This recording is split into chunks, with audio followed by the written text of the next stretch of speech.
Yo, what's up out there in the interwebs? This your boy Vaughn B. All right.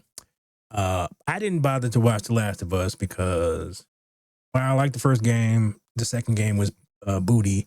So yeah, I didn't really, But people that I like, who I value their opinion of, did, and it said basically it was just as what as I thought it was because I don't like Neil Druckmann, and he sucks as a writer. And Naughty Dog has been going downhill ever since he got rid of Amy. So the Critical Drinker did do a review or a synopsis, I guess you can call it, of the second season. So I thought I'd check it out. All right, let's get into it.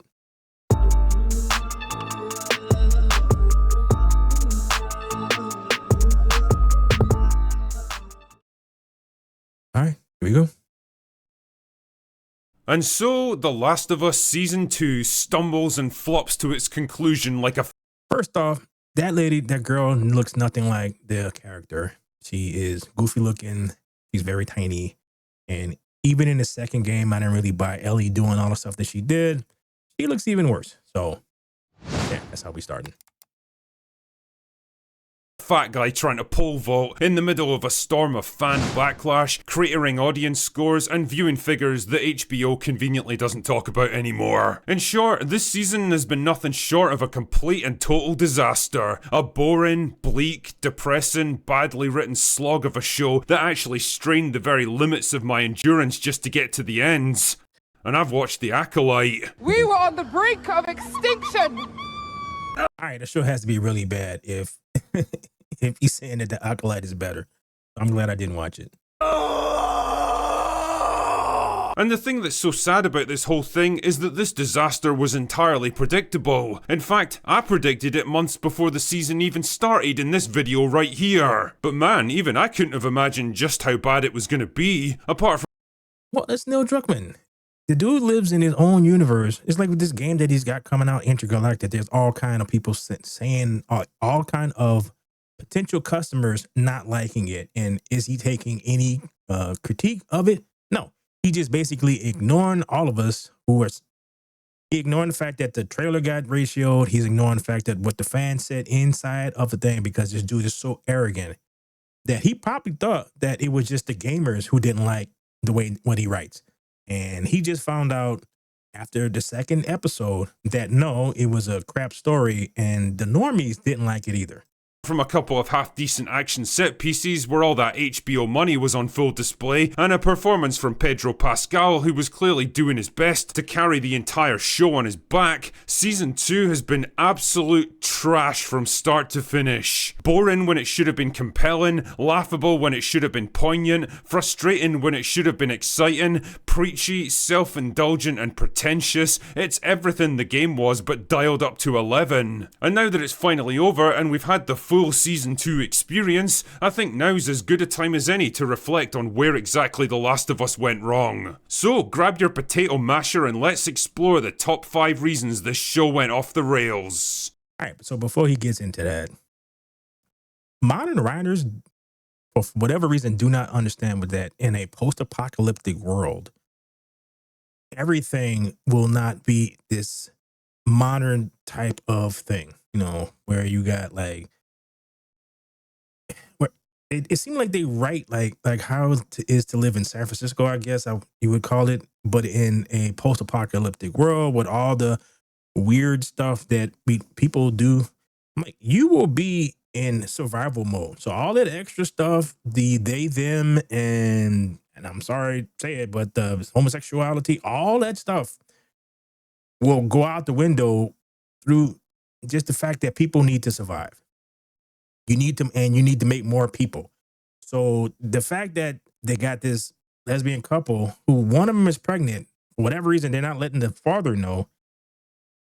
And then you're taking a pregnant woman with you on a trip across the country to revenge your surrogate father, exposing her and her child to all kinds of diseases and various other things. That would not happen. But for whatever reason, all modern writers, they just write stuff like it's just modern, like the modernness will just continue into that. And no, we will revert to how things were about 200 years ago, where women stayed on the homestead and men protected everything. All the stuff they called toxic masculinity and whatnot. That's basically what would happen.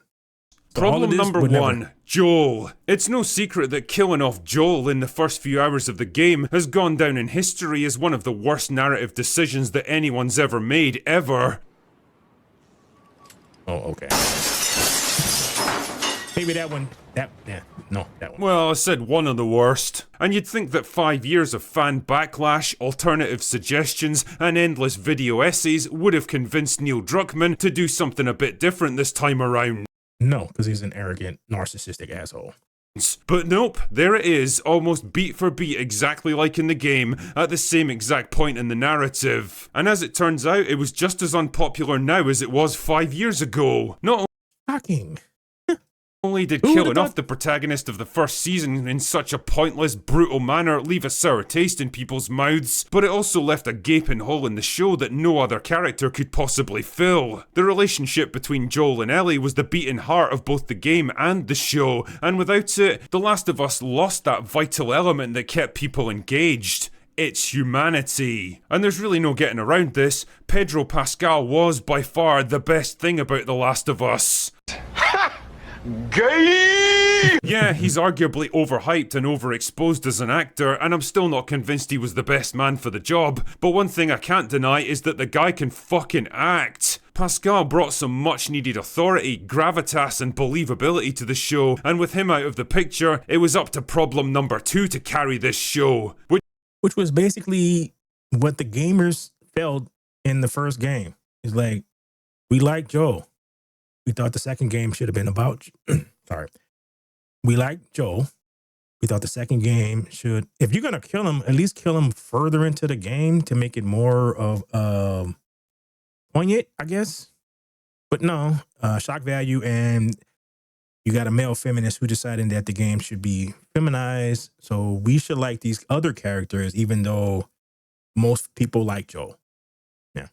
Which brings me neatly along to problem number 2, Ellie. There are certain unavoidable truths that have to be reconciled in life, dear viewer. 1, true happiness is something that you only recognise once it's gone. 2, Aerith is objectively the better girlfriend for Cloud in Final Fantasy VII. And 3, Bella Ramsey was the wrong fucking choice to play Ellie. Now, I'm not here to shit all over her appearance or hate on her as a person, but No, I think that was more of a character thing, because Ellie in the game was a young girl who was trying to figure stuff out. This is a know-it-all, arrogant person who didn't listen.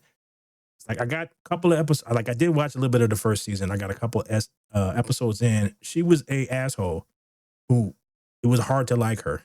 because that's pretty unfair and mean-spirited. She's just an actor doing a job, and believe it or not, she actually comes across as pretty likeable and down-to-earth in interviews, but the harsh reality is that not every actor can play every role. They have to physically embody the character they're playing, and if they can't do that, they at least have to capture the essence of that character's personality. And clearly, Ramsey doesn't look anything like Ellie, so the first option's right out the window, but she also doesn't have the acting range to embody Ellie either. Her performance ranges from so wooden you could build a log cabin out of it, to so over the top that it makes Nick Cage look like Anthony Hopkins. None of it feels believable. She's laughable when she's trying to be intimidating, obnoxious when she's trying to be likable, and weirdly 12. disconnected when she's trying to be tender and vulnerable. Much as I dislike the game, one thing I can't deny is that Ashley Johnson fucking crushes it as Ellie, and comparing some of their most iconic scenes, you can't help but notice the massive gulf of talent between her and Ramsey. It's a lethal combination that absolutely kills your investment in the character, and it doesn't help that she's been written as a completely different person from the game. Game Ellie was a broken woman for most of Part 2, completely consumed with revenge to the point where it takes a visible toll on her mind and body. Yeah, it was depressing, but it at least made sense, and it perfectly fit with the theme of revenge ultimately costing both parties everything. TV show Ellie is completely different though. You can practically feel the insecurities of the writers shining through, where they try so hard to make her tough and resilient where she used to be open and trusting, and instead of being strong and determined, she just comes across as prickly, arrogant and aggressive. Her relationship with Dina has gone from teetering on the brink of collapse to some idyllic teen romance where they're cracking jokes, smiling, laughing and fucking like they don't have a care in the world.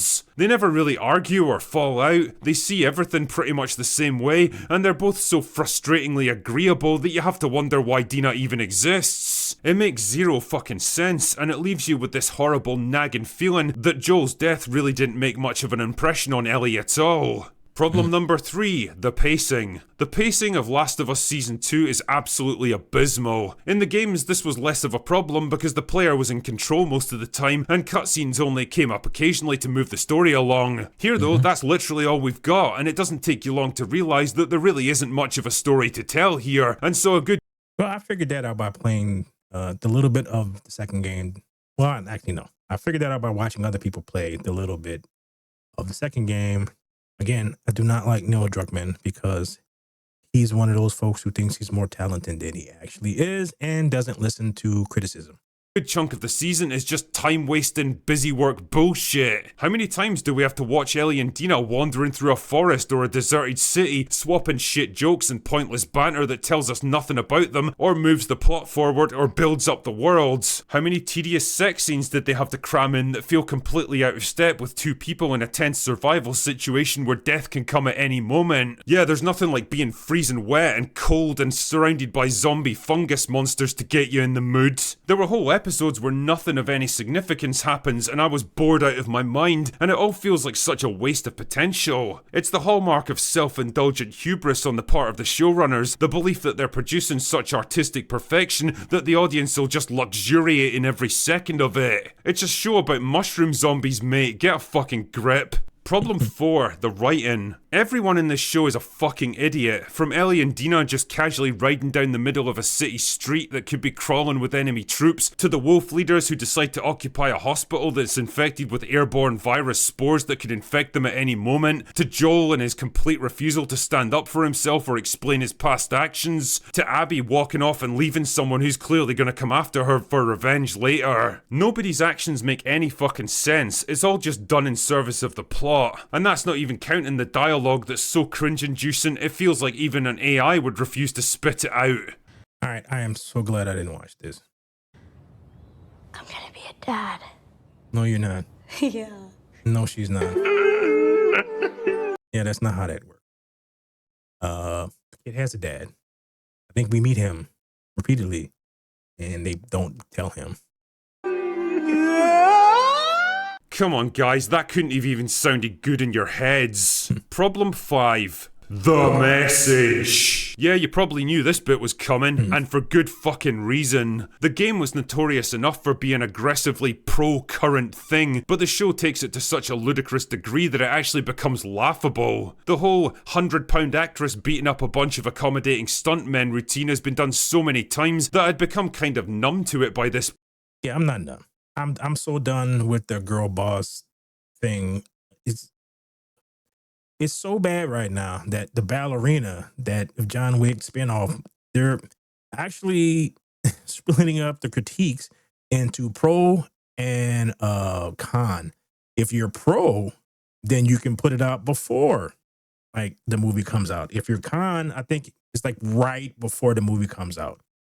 So I think companies are well aware of the backlash to the girl boss stuff. I'm just sick of it. To the point where But then we're treated to the insane sight of Bella Ramsey, who looks like a small child at the best of times, literally overpowering a man who's at least twice her size and many times her strength. What, are you retarded? yeah, I work with a bunch of women, and most of what they need 2 hands to do, I can do with one quite easily. To the point where they're like surprised, and like I'm not. I don't know why you're surprised. I'm a big guy, and I'm bigger than you. So Yeah. Who the fuck do you think is gonna buy something like this? Like, seriously, guys, did your fight choreographer not put up his hand at some point and say, I don't think this is working. I don't think people are gonna believe this. But the girl bossing doesn't end there, dear viewer. Not by a long way. I can pretty much guarantee that almost every position of command and authority is gonna be held by a woman in this show, and every military unit will be at least 50% female, because as we all know, putting women of childbearing age on the front line is definitely a smart move when the human race is teetering on the brink of extinction. Yeah, that's why I said that Dina, once she found out that she was pregnant, she would be like, she would never leave the friggin' compound. That just wouldn't happen because it makes zero sense. You need to make more people. That's what you need more than anything in the world. More people to at least survive and for humanity to survive. And if your army is half female, the first warlord or dictator or whatever you want to call it, who has an army of entirely men, will stomp through your stupid ass as quickly as possible. So this would not happen. But again, this is a bunch of people. I live in California. This is a bunch of people from California who write everything like their little weird fantasy would just continue into the apocalypse. Like, no, it would not happen. So stupid. And I'm not kidding, there's even a point where a heavily pregnant woman is somehow allowed to go out into hostile territory, like she's not going to be a complete liability to herself and everyone around her. Son of a bitch! What the fuck is wrong with you? I mean, do you really think that anyone in their right mind believes this nonsense for 1 second? The inconvenient truth is that if The Last of Us actually happened for real, women would never be allowed anywhere near combat, or danger in general for that matter, because they're too valuable to risk losing. They wouldn't be allowed out on patrol, they wouldn't serve in military units, and they probably wouldn't be in positions of frontline command either. They would be at home, having babies and keeping things running behind the lines, while the men took all the risks and made most of the big decisions. Is it glamorous? No. Does it fit with modern progressive politics? No. Also no. But funnily enough, all that stuff tends to go out the window once people start dying and all the safeguards and comforts of modern society get stripped away. Yeah, no more air conditioning. So all those jobs that women don't want to do, but they want equality, all the jobs will be that. Every last one. There'll be no more office jobs. There'll be no more CEOs or corporations. There'll be none of that. It's survival. That's the only thing that would matter. So all of this modern nonsense will quickly go away because the first compound or whatever that tried to do it would die. They'd be unalive, right? That's exactly what will happen. So I don't know why these modern writers cannot seem to understand that. Really would be amazed how quickly the idea of girl bossing dies out when people have to take actual physical risks and put their lives on the line. On the other hand, the male characters around them are usually portrayed as corrupt, bigoted or cowardly at worst, and at best benignly agreeable and progressive, always happy to take insults. Yeah, I think that's the Dina's, she had sex with him so she got pregnant and they're not telling him. And disrespect without ever giving anything back, and defer to their betters, because again, that's how guys like Neil Druckmann in their comfortable 21st century progressive bubble imagine that the world would look. And in a show that's so desperate to be taken seriously, it's amazing how much The Last of Us relies on cliched tropes that became outdated and laughable half a decade ago. It's a show born from bad source material, adapted into a preachy, self-indulgent mess by a man whose activism was always more important than storytelling, repeating the same mistakes he made with the game but still expecting a different result. The Last of Us Season 2 really was the most predictable of disasters. They knew what they were heading towards, they had every opportunity to change course and do things better this time, but instead they just ploughed on, too arrogant to listen and too zealous to change. Because they think that they're right. And when you're convinced that you're right, reality does not exist for you. Forget your facts. This is just going to work because I say so. Well, you really did get what you deserve, and The Last of Us deserved the failure it created for itself. I'm just fucking glad I don't have to watch any more of it for a couple of years. Anyway, that's all I've got for today. Go away now. We exist in a world where where we're so comfortable, which is crazy. It's we're and people don't think that we are, but we are so comfortable. There are certain things that 200 years ago that you had to deal with that you do not have to deal with right now. Imagine you are on a farm and like you go back 200 years, it's like the 1800s. We're still trying to conquer the West. So you have a farm in the middle of Missouri, someplace like that. So your wife and your daughter, you got to worry about some random dude just showing up on a horseback and trying to kidnap your wife and kid while you're out hunting or whatever, and you're not there. You don't really have to worry about stuff like that nowadays. I know feminists think that they do, but yeah, everything is relatively safe, and they act like it is. So I don't know if they just need to get more people who think a little differently inside the writers' rooms, which I doubt is going to happen because they are actively trying to get those people to not come around them. I don't know, but I agree with the drinker, and I am very much glad that I did not watch this nonsense. So please like, share, and subscribe, and all that fun stuff. And I'm Vaughn B, and I'm out. Peace.